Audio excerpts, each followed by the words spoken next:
hurricane. And I know there's been a little bit of confusion about that, but he'll try to clear that up in just a moment. I know for a lot of people, it seems like this system came out of nowhere, and that's sort of the way it seems for me too. Because as recently as Friday morning, we didn't think we had much of anything to worry about from this particular weather system, and it just started changing very, very quickly. But we do need people to take this storm system very seriously for the reasons that are going to be outlined here in just a minute by Ben Schott. And I want to hit the high points on that very quickly. Since yesterday, the forecasted storm track has shifted slightly towards the west, which brings more of Louisiana into play, particularly around the New Orleans metro area. I did have an opportunity this morning to speak with President Trump. I made him aware of the storm and its latest track, the concerns we had here. Also, I will be submitting later to him a request for a pre-landfall federal declaration. And while I was on the phone with them, I asked him for more assistance related to Hurricane Laura, by the way, which was just a little over 2 weeks ago, specifically asking for 100% federal cost share related to the emergency protective measures and debris removal related to that storm. Over the past couple of years, as folks in southeast Louisiana are well aware, we've been spared the worst of several storms that had been forecasted to be stronger than they ultimately proved to be, and so forth. And you know that I'm talking about storms Marco and Cristobal and going back to Barry. I want people to understand that we're very fortunate that that happened, but you know, I guess it's kind of like all of those disclaimers you get about stocks. You know, past performance is not an indicator of the future, and we have really good reason to be very concerned about this storm, particularly because it is going to be a very slow-moving storm. It will be a Category 2 at landfall, and that landfall is coming early Tuesday morning. So about 36 hours from now, along a path that's very similar to what Isaac took. And so you all remember Hurricane Isaac from 2012. And so based on all the available information we have right now from the National Weather Service, from the Hurricane Center, and our in-state meteorologists, we have every reason to believe that this storm represents a very significant threat to the people of southeast Louisiana. Currently, there's a hurricane warning in place from Morgan City to Ocean Springs, Mississippi, and a tropical storm warning between Morgan City and Intercoastal City.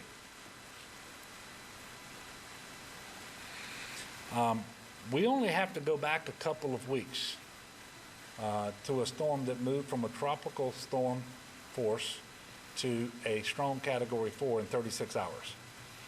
Well, this storm is going to make landfall 36 hours from now, and while it's not forecasted to have that same rapid intensification, it is also true, as the National Weather Service and Hurricane Center will tell you, it is the rapid intensification of storms that is the hardest to forecast. So it certainly could become stronger, but we know that it's going to be very slow moving. And the slower it moves, the longer the winds generate the storm surge, and the longer the rain bands have to just drop torrential amounts of rain in the area. And if you look closely when Ben puts this graphic up here in just a moment, there's going to be a period of time where the storm center is expected to take about 12 hours to move from Kenner to Hammond. I want y'all to think about that. Think about how much rain will fall during that time period. So every update that the Weather Service gives over the next 24 hours is going to be very important. We ask people to pay attention to the weather, pay attention to local news broadcasts, pay attention to your local elected officials, and heed warnings. If they're related to mandatory evacuations, if they're related to voluntary evacuations, anything else that they're putting out, it's very important that you pay attention. So now to go through the specifics, I'm going to ask Ben to come up, and then I'll come back up on the other side of Ben in order to complete this press conference.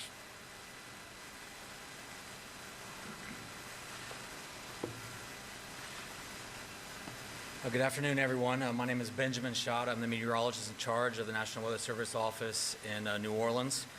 We're here to talk a little bit about what will soon be Hurricane Sally. As the governor mentioned, the track is moved a little bit to the west, so that does put almost all of southeast Louisiana at play for significant impacts. As he had also mentioned, there is a little bit of confusion about whether it will be a Cat 1 or a Cat 2 at landfall. With our coordination with the Hurricane Center, it is expected to be a low-end Cat 2 at this current time. If you look at the current graphics from the Hurricane Center or the public advisory, you'll notice that the wind speeds that are there at those individual points are Cat 1, but what is expected to happen is between those points as it approaches the coast, it is to intensify to a Category 2. So at that point in time, as it reaches the coast right now, it's possible we could see winds of 100 miles per hour with gusts to 120 along the coast as Sally makes shore. As the governor mentioned, and I want to kind of double down on his comments with, as someone who's been here for just a couple of years now, and so what would be considered a newbie for most folks in the state of Louisiana who's experienced many of these storms. I've been here for, as he mentioned, Cristobal, Marco, last year, Barry. And for a lot of folks, they saw not the rainfall that they were expecting or not the winds that they were expecting. And as the governor mentioned, I think we were very lucky and blessed that occurred that way. I do not believe we're going to be this lucky this time. And so I think for everyone, if you are in southeast Louisiana, you need to prepare now for hurricane force winds. And you should prepare now for all the impacts that Sally can bring. And with that, we'll kind of start walking through some of those impacts as we are expecting them over the course of the next couple of days. So first of all, as you can see on the map that we have up here, here's the current track. Kind of gives you a basic timing of it coming across the Gulf through the rest of the weekend and into early next week. And as the governor mentioned, you see a significant slowdown as it pushes up against a large area of high pressure and really slows down as it approaches the coast. When it approaches the coast, it could be as slow as 3 or 5 miles per hour. And so again, the rainfall with that will be quite prolific at times. And so we have a pretty good certainty on that track. I think the one thing that we're still watching, as the governor mentioned, will be intensity. And we'll be watching over the course of the next 24 hours to see if it's impacted by any kind of shear as it approaches into the northern Gulf. That would be the only limiting factor at this point because the sea surface temperatures are well above average and will provide plenty of energy for it to continue to intensify as it moves across the Gulf. Starting to work through some of the threats associated with Sally. Like I mentioned earlier, as it comes on shore, we're looking at winds possibly of 100 miles per hour with gusts to 120. As this map shows on the screen right now, again, pretty much if you are anywhere in southeast Louisiana, you should make the assumption right now that you may see hurricane force winds. The hurricane force winds will have a width of about 40 to 60 miles. So it's not a particularly really large storm with its wind field, but if you are in that wind field, obviously 100 miles per hour with gusts to 120 will do significant damage, power outages, etc. there with structural damage. And then outside of that, another 20 or 30 miles, you'll see winds in excess of roughly 60 miles per hour, which will take down power lines, poles, trees, and can do some structural damage depending on the quality of the construction that it's impacting on. So with this being the case, again, I think we should assume that there probably will be some widespread power outages, structural damage occurring just from the wind threat itself. And again, the window is limited with time to actually go out and make preparations to secure items outside so that there isn't anything extra being blown around and debris that can be caught up in the winds. The next threat I'd like to talk a little bit about will be the surge. So obviously the winds are what everybody tends to focus in on, what category storm it is, but surge tends to be the #1 killer. And so in this case, though, a lot of the area that we will see the heaviest surge or extreme surge in excess of 9 feet is basically along from the mouth of the Mississippi up towards the Lake Bourne area.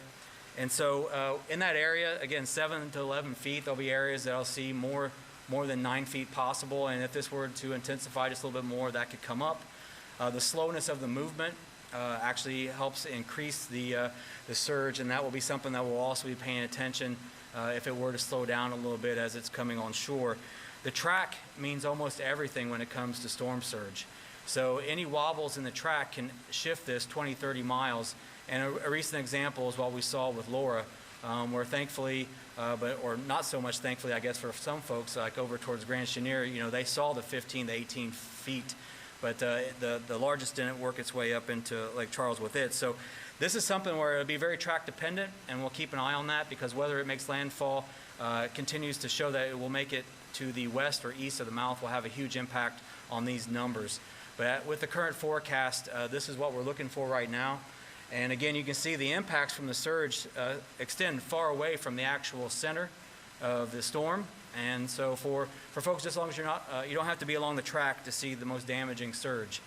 There can still be some significant surge even well away, as you can see, even as far away in Alabama and the Mississippi coast. I think the next biggest threat, even though if 100-mile-per-hour winds and 9 to 11 feet of surge isn't enough, is going to be the heavy rain and the flooding with this.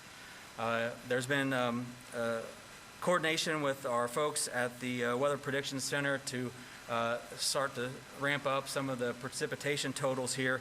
Some of the recent guidance show that as much as maybe 15 inches of rainfall could be possible in the city of New Orleans. Most likely as an average, we could see anywhere from 6 to 12.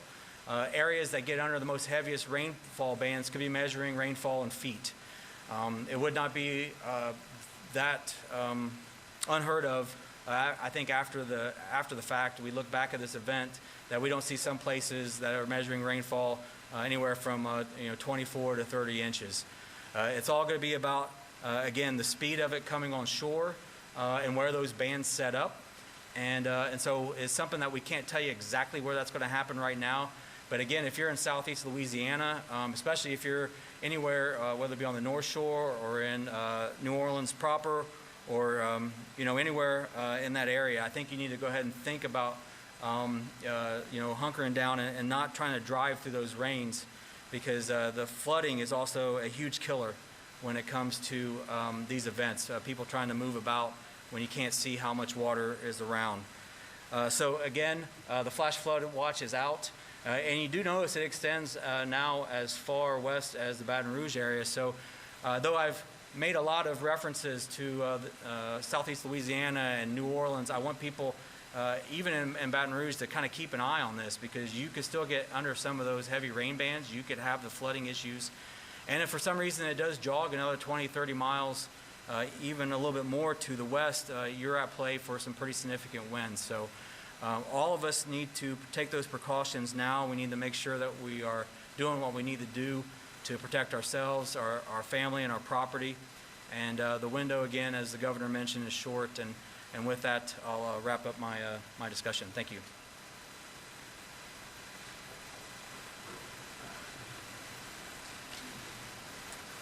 Thank you, Ben. So for folks who were listening to that, and I hope that's everybody, coming a couple of weeks after Hurricane Laura, that should have been a sobering forecast of what we can expect in southeast Louisiana. And the impacts are going to be significant 36 hours from now, and then it'll be the 36 hours subsequent to that when those impacts are going to be felt. So this is all going to happen pretty quickly. Thank you, Ben, for that information. Would remind everybody, don't focus so much on the cone because the storm impacts, the winds, the rain, the surge, they're going to be felt well outside of that. And I am particularly concerned about a number of things, but the storm surge, the rain, you all know from relatively fast-moving hurricanes that rain bands can feel stationary for a long period of time. Well, that's even more the case when you have a very slow-moving hurricane, which is what we're going to have here. And wherever those rain bands set up, they have the potential to drop just tremendous amounts of rain. And this rain is going to be falling into rivers that are not going to be emptying into lakes. And so that's another challenge that we have with this particular storm. Everybody should take this seriously. Please understand that you should be moving now, acting now, to get you and your family ready for this storm. And the hazards aren't just the immediate storm itself, and we've seen this in Hurricane Laura, but they extend to driving, as been alluded to, along roadways that have water, that are standing, and you don't know how deep the water is. You don't know if there's current, and quite often, and it doesn't take much in terms of water depth or current to wash a vehicle off the road entirely. And we've seen a number of people who've died from that. So asking people to be extremely careful. With all of the weather we're expecting to come in and how little time we have to prepare for it, we were going to be closing offices in 17 parishes that are currently under the hurricane warning. I'm going to go through those very slowly here in just a moment. More could be announced ahead of the storm, depending on any adjustments to the track and so forth. But as of right now, on Monday, the following parishes will be closed: Ascension, Assumption, Jefferson, Lafourche, Livingston, Orleans, Plaquemines, St. Bernard, St. Charles, St. James, St. John the Baptist, St. Martin, St. Tammany, Tangipahoa, Terrebonne, and Washington. We still have 4 parishes that will be closed because of widespread power outages in southwest Louisiana from Hurricane Laura, and those are Allen, Beauregard, Calcasieu, and Cameron. We expect just what we saw after Laura, where widespread power outages really extended from the area around Monroe all the way down into Cameron Parish. That's going to happen across southeast Louisiana as well because of the wind and because of the rain too, because when the ground is saturated, it doesn't take as much wind to actually blow a tree over into the power lines and all of that sort of stuff. So people should expect power outages. I can tell you that between the co-ops and Entergy, CLECO, there are already 2,500 line workers and contractors ready to go and staging across southeast Louisiana. They will be calling in 2,000 to 3,000 more very shortly thereafter, if necessary. One of the good things is that there's no damage to the infrastructure in this part of the state caused by Laura.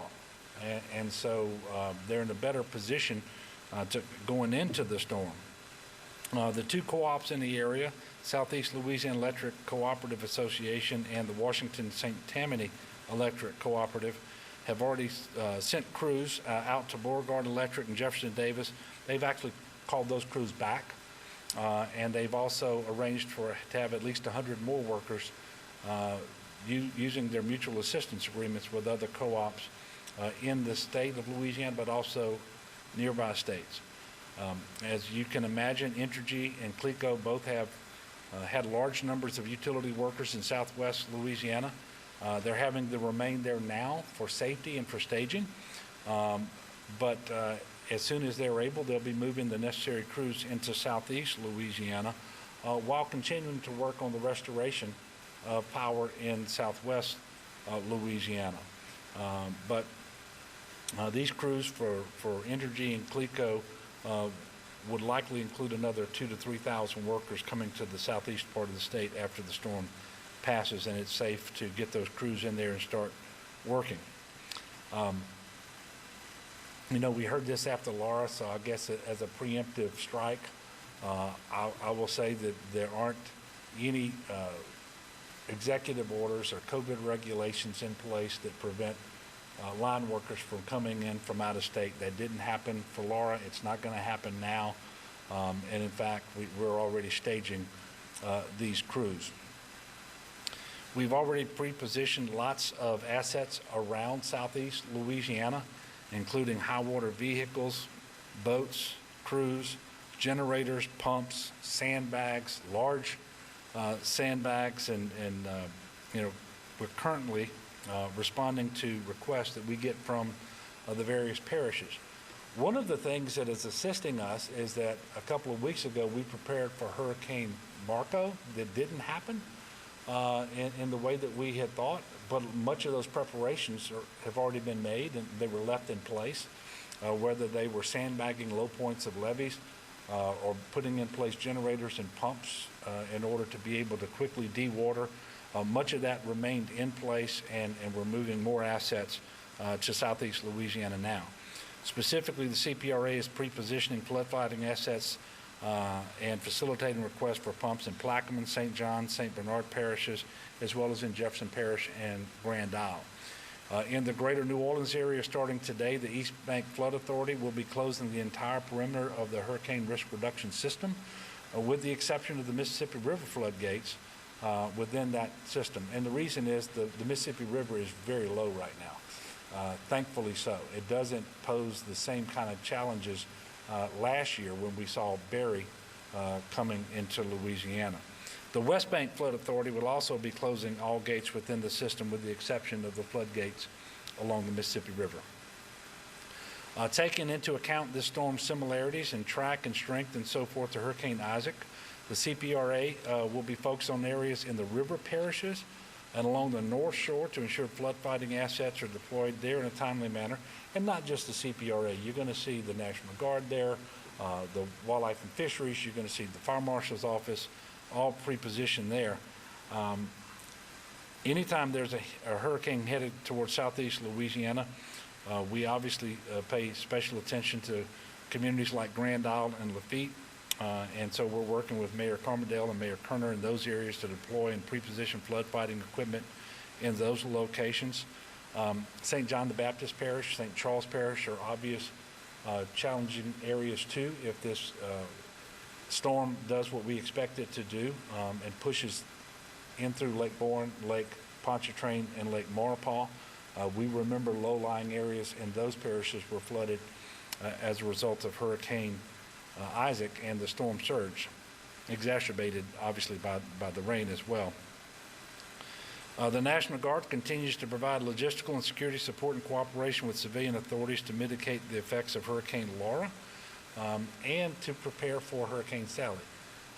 As you know, for the last couple of weeks, we've had 100% of the National Guard mobilized. They remain mobilized, and they're doing tremendous work on a number of fronts right now, but they currently have 5,400 or so on duty, with 1,200 soldiers and airmen, 51 high water vehicles, 32 boats, 8 rotary aircraft, and other assets that are actually in place for Hurricane Sally, or Tropical Storm Sally, which will soon be a hurricane.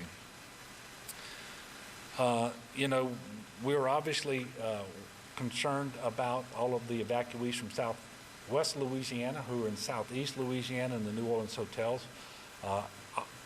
We are making sure that those hotels, and I want to thank the Red Cross because they took over the operation of all of those shelter hotels, and they're doing tremendous work there to pre-position water and food and other things at the hotels in the event that the food service is interrupted for some period of time. And they're taking really good care of those 12,000 or so evacuees in New Orleans. And we're going to make sure that they are safe throughout this storm.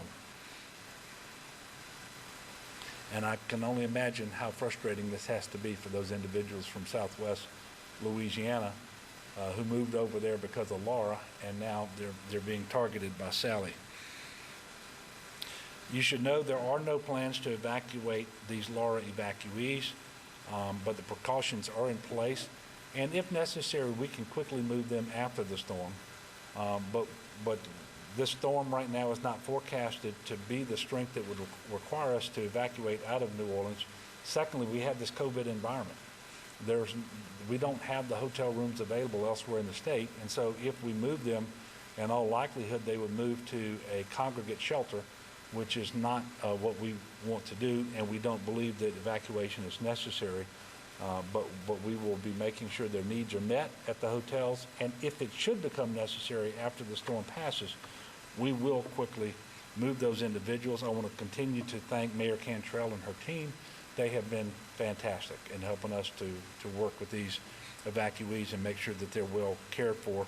And we are I'm personally am in frequent communication with the mayor about these evacuees and other issues, specifically around New Orleans' preparation for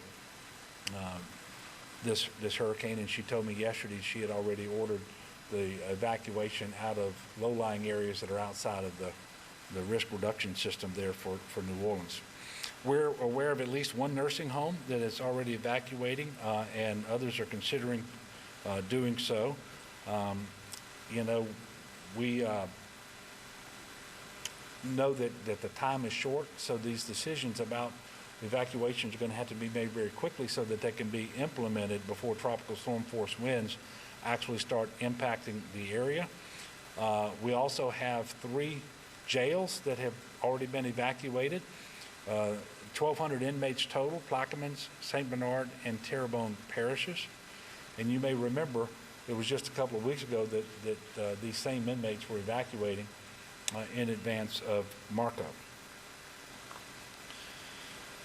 There are a number of parishes with evacuation orders in effect, both mandatory and voluntary. So if you're in one of these areas, please heed the direction of your local officials. Evacuate if you are told to do so. I also want to stress to everyone that as people are buying generators now or pulling generators out and testing them and making sure that they run, please be careful and understand that if you use these generators, you need to do so in a safe way. We've had far too many people killed by carbon monoxide poisoning after Laura. So go ahead and make sure you know the safety associated with generators. Have those generators operating at least 20 feet from your house, not under a window, not near a vent or a doorway, not in a crawl space or in a garage, certainly not in the home. And when you need to refuel your generator, let it cool down for about 15 or 20 minutes before you attempt to pour the fuel into it. We did have one house fire where the house was completely destroyed after Hurricane Laura because that did not happen in that case. Make sure you have a fire extinguisher nearby. And also, if you're going to use a generator, and it's really these are important things to do anyway, have a carbon monoxide detector in your home, battery operated, and you can get these where they also detect smoke as well. That can absolutely save your life or the life of someone in your family. If you haven't done so already, visit getagameplan.org. You've got about 36 hours or so to really get yourself and your family ready for this storm. And it's important that you have all the supplies on hand that you need, whether it's food or water, batteries, flashlights, all the other things that you need. And I will remind you now, we're doing this in a COVID environment. So the public health emergency is not going to go away. It's not going to excuse itself so that we can focus entirely on the natural disaster. So everyone just needs to understand that all of the precautions, all the restrictions and mitigation measures that have been in place, they continue to be in place. And we need people to be safe. What we don't want to happen 2 weeks, 3 weeks from now is because of all the activity that occurs because of Sally, building, by the way, on top of what happened because of Laura and Labor Day and everything else, that we have another surge in cases in Louisiana. We've done that twice already. We don't want that to happen again. So I'm imploring everyone to make sure that you observe all the mitigation measures, like wearing your mask when you're with people who are not part of your household, staying physically distant from those individuals, staying home if you're sick, washing your hands frequently, all these things. And be especially mindful if you are more vulnerable because of your age or your health condition, or if someone in your household is more vulnerable for that reason. Speaking of COVID, today we reported 1,353 new cases and unfortunately 33 new deaths as well. These are 2 days worth of numbers. You know, we didn't report on Saturday, so these are 2 days worth of COVID numbers. There are also, and I should say that the cases, the 1,353 new cases, were on almost 29,000 tests that were administered. There are 680 patients across the state of Louisiana with COVID who are in our hospitals. That's 43 less than we reported to you on Friday. And we have 107 of those individuals who are in the hospital on mechanical ventilators. That's 10 fewer than our last report. Much like what happened because of Hurricane Laura, as we prepare for and move through Sally, we will not be doing the community testing sites on Monday and Tuesday.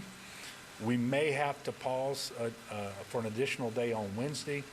We hope not, but if so, we will certainly make that decision when it's necessary to do so and communicate it. So for all of the reasons that I just mentioned, we should all be concerned about COVID right now. We should be concerned about Hurricane Sally, and obviously we should remain concerned about all the folks in Southwest Louisiana, in particular, still trying to recover from Hurricane Laura. Today is Sunday. I encourage people to pray. Of course, every day is a good day for prayer. But as we get ready for this next hurricane and this next set of challenges that are coming our way, let's be good neighbors to one another. Let's lift one another up in prayer. Let's get prepared. And I know that the good people of Louisiana are strong and resilient and will do what's required to meet the demands of this storm. And I will assure you that the state is leaning far forward. And we're going to be there working with our local partners and our federal partners every step of the way to deliver the required assistance just as soon as it is humanly possible to do so. So with that, we will take a few questions. Yes, sir. You mentioned Friday, this is basically the last state meeting, whether it's the National Guard, hotel availability, things like that, do you think those types of things ability to respond with, Yeah. like a two-month kind of population? Yeah, I mean, I feel good. I would feel better if we didn't have COVID going on, and I knew that it would be safe to just put thousands of people into our mass congregate shelters that we have in Alexandria and Shreveport and Monroe. We really don't want to do that. We don't believe we're going to have to evacuate just that number of people that would require the activation of those shelters. But if without COVID, you would certainly feel better about that particular situation. You know, if I didn't know our National Guard and our soldiers and our airmen as well as I do, I would be really concerned, because you can only imagine how long and how hard they've already been working. It predates Laura. It goes all the way back to the beginning of the COVID emergency, but they are exceptional soldiers and airmen, and they've got great leadership, and they're going to perform well. I know that the Wildlife and Fisheries ready. We've got the search and rescue ready there. With the Fire Marshal's office, we're calling in search and rescue teams from out of state ahead of the storm, much like we did for Laura. So yeah, I feel like we're in pretty good shape. You know, in New Orleans, the Hurricane Risk Reduction System has that city better prepared for a hurricane than she's ever been before. But that doesn't mean that there won't be challenges. And so the power generation is right at 100% in New Orleans. The pumps are functional right at 100%. We're pumping down the canals in order to increase the capacity there. But if you get 18 inches of rain in 36 hours, you know, I think Aspen, Colorado would flood. You know, so I worry about all of that. But I'm not paralyzed by that, but it's just causing us to make sure that we're doing as much as we can in advance of the storm, and really trying to make sure that we communicate effectively because the last 3 storms or so that were targeting southeast Louisiana did not cause the impacts that had been forecasted. And so there may be some false sense of security, because as I listened to the National Weather Service brief and Ben's forecasting, I am, and by the way, this is also backed up by Jay Grimes, state meteorologist, and so forth. This storm is almost certain to visit upon Louisiana all of the impacts that have been discussed here today. Yes. Hey, Governor, so the proper data are on the economic tally. What assumptions would have been? Yeah.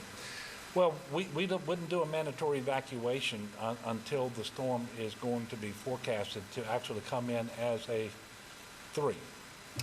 And so that's not in the cards right now. There hasn't been any discussion like that. And so we don't envision any contraflow, because you wouldn't do that without a large-scale mandatory evacuation from that population center in that greater New Orleans area. Now, having said all of that, we are mindful that Laura went from a tropical storm to a strong 4 in 36 hours. Don't believe that's going to happen here, but if it happens late in the day tomorrow, you don't have time to do that evacuation anywhere, which is why people need to be prepared. They need to get a game plan. They need to have all of the supplies necessary so that the first 72 hours, if necessary, they're able to sustain themselves. Yes, ma'am.